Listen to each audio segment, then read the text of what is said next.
Ya, shalom sahabat-sahabat, saudara-saudaraku.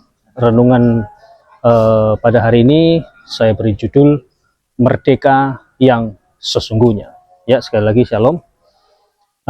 Saudara-saudara, hari kemerdekaan selalu menjadi momen penuh sukacita bagi bangsa kita. Bendera dikibarkan, lagu kebangsaan itu dinyanyikan, dan kita mengingat jasa para pahlawan yang telah berjuang demi kemerdekaan bangsa ini. Namun, sebagai orang percaya, kita diingatkan bahwa ada kemerdekaan yang jauh lebih besar daripada kemerdekaan secara politik. Yaitu apa? Yaitu kemerdekaan dari perbudakan dosa. Banyak orang yang hidup di negara merdeka, namun jiwanya tetap terikat dalam dosa. Karena itu, di hari kemerdekaan ini, kita perlu merenungkan Roma 6 ayat 18 sampai yang ke-23. Agar apa? Agar kita memahami kemerdekaan yang sejati yang Allah berikan melalui Yesus Kristus. Oke, kita baca terlebih dahulu Roma 6 ayat 18 sampai yang ke-23. Roma 6 18 sampai 23 berkata begini: kamu telah dimerdekakan dari dosa dan menjadi hamba kebenaran. Aku mengatakan hal ini secara manusia karena kelemahan kamu. Sebab sama seperti kamu telah menyerahkan anggota-anggota tubuhmu menjadi hamba kecemaran dan kedurhakaan yang membawa kamu kepada kedurhakaan, demikian hal kamu sekarang harus menyerahkan anggota-anggota tubuhmu menjadi hamba kebenaran yang membawa kamu kepada pengudusan. Sebab waktu kamu hamba dosa, kamu bebas dari kebenaran. Dan buah apakah yang kamu petik daripadanya? Semuanya itu menyebabkan kamu merasa malu sekarang, karena kesudahan semuanya itu ialah kematian. Tetapi sekarang, setelah kamu dimerdekakan dari dosa dan setelah kamu menjadi hamba Allah, kamu beroleh buah yang membawa kamu kepada kemudusan, dan sebagai kesudahannya ialah hidup yang kekal. Sebab upah dosa ialah maut, tetapi karunia Allah ialah hidup yang kekal dalam Kristus Yesus Tuhan kita. Amin. Nah, saudara-saudara, surat Roma ditulis oleh Rasul Paulus sekitar tahun 57 Masehi. Nah, ini ditujukan kepada jemaat di Roma yang terdiri dari orang Yahudi dan non-Yahudi. Dalam pasal 6, Rasul Paulus menjelaskan bahwa keselamatan oleh kasih karunia bukanlah alasan untuk terus hidup di dalam dosa. Tapi sebaliknya, orang yang telah diselamatkan dipanggil untuk hidup sebagai hamba kebenaran. Rasul Paulus memakai ilustrasi perbudakan yang familiar pada zaman itu. Sebelum percaya kepada Kristus, manusia adalah budak dosa. Setelah dibebaskan oleh Kristus, manusia menjadi hamba kebenaran. Nah, ayat 18-23 merupakan penegasan bahwa kemerdekaan rohani bukan hanya berarti bebas dari dosa, tetapi juga memiliki arah dan tujuan yang baru. Yaitu apa? Yaitu hidup bagi Allah. Nah, berdasarkan Roma 6 ayat 18-23 tadi, kita akan melihat 3 tanda kemerdekaan sejati yang diberikan oleh Kristus. Agar apa? Agar kita hidup merdeka bukan hanya secara lahiriah, tetapi juga secara rohani. Nah, apa saja? Yang pertama, kemerdekaan sejati adalah pembebasan dari dosa. Ayat 18 dikatakan tadi apa? Kamu telah dimerdekakan dari dosa dan menjadi hamba kebenaran. Saudara-saudara, kemerdekaan menurut Rasul Paulus bukan berarti tidak ada Tuhan sama sekali, tetapi berpindah dari Tuhan, dari dosa menjadi kebenaran. Nah, di dalam bahasa Yunani, kata dikaiosune atau kebenaran itu menunjuk pada hidup yang selaras dengan kehendak Allah. Nah, ini berarti apa? Ini berarti kita tidak lagi diperbudak oleh keinginan dosa yang menguasai hidup kita. Saudara-saudara, kemerdekaan dalam Kristus bukan berarti bebas sebebas-bebasnya tanpa aturan ya, antinomianisme, melainkan bebas dari dosa supaya bisa taat dengan sukarela kepada Kristus. Jadi, kemerdekaan sejati bukanlah kebebasan liar, melainkan kebebasan yang disalurkan untuk hidup kudus di bawah kasih karunia. Matthew Henry menulis begini: orang percaya dibebaskan bukan untuk hidup tanpa hukum, tetapi untuk taat pada hukum Kristus dengan sukacita. Itu kata Matthew Henry.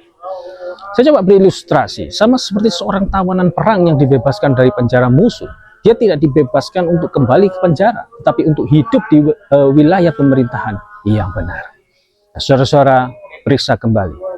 Apakah kita masih memelihara dosa tersembunyi walaupun sudah merdeka ya secara rohani?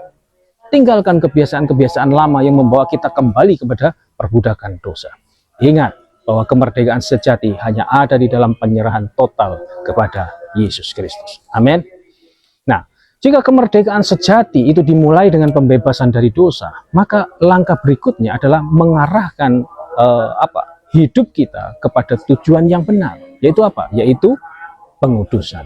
Oke, baik, itu tadi yang pertama. Sekarang yang kedua, kemerdekaan sejati menghasilkan pengudusan. Di ayat yang ke-22 tadi dikatakan apa? Kamu sekarang menghasilkan buah yang membawa kamu kepada pengudusan. Saudara-saudara, kata pengudusan atau hagiasmos dalam bahasa Yunani berarti proses dipisahkan untuk Allah.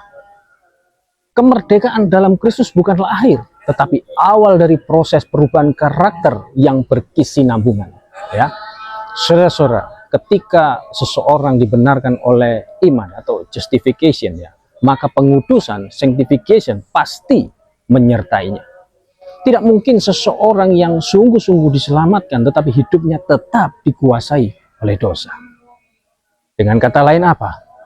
Dengan kata lain, tanda nyata orang yang sudah dibenarkan adalah hidupnya itu terus-menerus diperbarui menuju kekudusan. Artinya, jika kita benar-benar dibenarkan, maka pengudusan pasti mengikuti. Coba perhatikan kata-kata John Calvin berikut ini. John Calvin berkata begini, tidak ada yang dapat memisahkan pembenaran dari pengudusan, sebab Kristus tidak dapat dibagi. Itu kata Calvin. Saudara-saudara, sama seperti seseorang yang bebas dari penjara, tidak hanya keluar dari dan pulang ke rumah, tetapi belajar hidup dengan cara yang benar, bekerja dan membangun masa depan yang benar. Untuk itu saudara-saudara, gunakan kemerdekaan rohani untuk melayani Tuhan, bukan untuk memuaskan keinginan diri. Bangun kebiasaan-kebiasaan rohani seperti berdoa, membaca firman Tuhan atau Alkitab ya, dan kemudian adanya komunitas atau persekutuan. Tolak kompromi yang dapat menghambat pertumbuhan rohani. Amin. Amin. Kemerdekaan dari dosa dan hidup dalam pengudusan membawa kita kepada tujuan akhir yang Rasul Paulus nyatakan dengan jelas, yaitu hidup kekal. Itu yang kedua. Sekarang yang ketiga, kemerdekaan sejati berujung pada hidup kekal. Ayat 22-23 tadi berkata, tujuannya ialah hidup yang kekal, sebab upah dosa ialah maut, tetapi karunia Allah ialah hidup yang kekal dalam Kristus Yesus Tuhan kita. Saudara-saudara, ayat 23 adalah kontras yang tajam antara dua jalan hidup. Jalan dosa yang berakhir pada maut dan jalan kebenaran yang berakhir pada hidup kekal. Saudara-saudara, kemerdekaan Injil bukan hanya tentang hidup saat ini, tetapi juga mengarahkan kita kepada kekekalan. Orang yang benar-benar merdeka dalam Kristus pasti menaruh fokus hidupnya pada hal-hal yang kekal, bukan sekedar mengejar dunia. Jika seseorang tidak hidup dengan perspektif kekekalan, maka klaim kemerdekaan rohaninya itu patut dipertanyakan. Charles Haddon Spurgeon berkata begini, jika seseorang mengaku telah dibebaskan oleh Kristus, tetapi tidak hidup untuk kekekalan, dia belum benar-benar mengenal kemerdekaan Injil. Itu kata Spurgeon. Saudara-saudara, hari kemerdekaan bangsa hanyalah waktu yang sementara di dunia.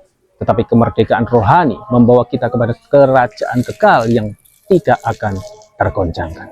Amin. Amin. Saudara-saudara, sahabat-sahabatku, hiduplah setiap hari dengan perspektif kekekalan. Gunakanlah waktu dan sumber daya untuk hal-hal yang bernilai kekal. Beritakanlah Injil agar orang lain juga mengalami kemerdekaan yang sejati. Amin.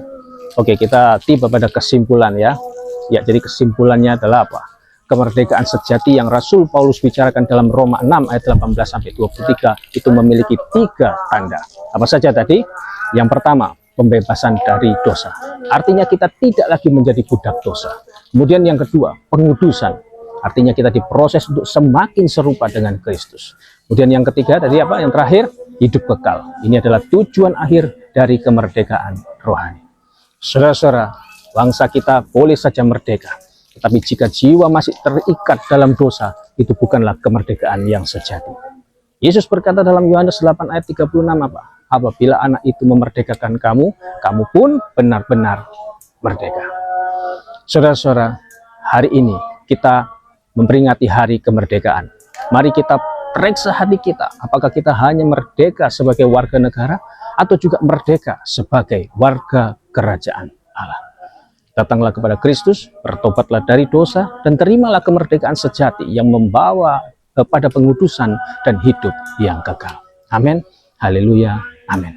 Kiranya firman Tuhan pada hari ini dapat dipahami, memberi pencerahan, menambah pengetahuan, menjadi sumber kekuatan dan penghiburan bagi kita semua yang percaya. Amin. Sampai jumpa dalam renungan Sahabat Yesus Ministry berikutnya. Soli Deo Gloria. Tuhan Yesus memberkati. Shalom.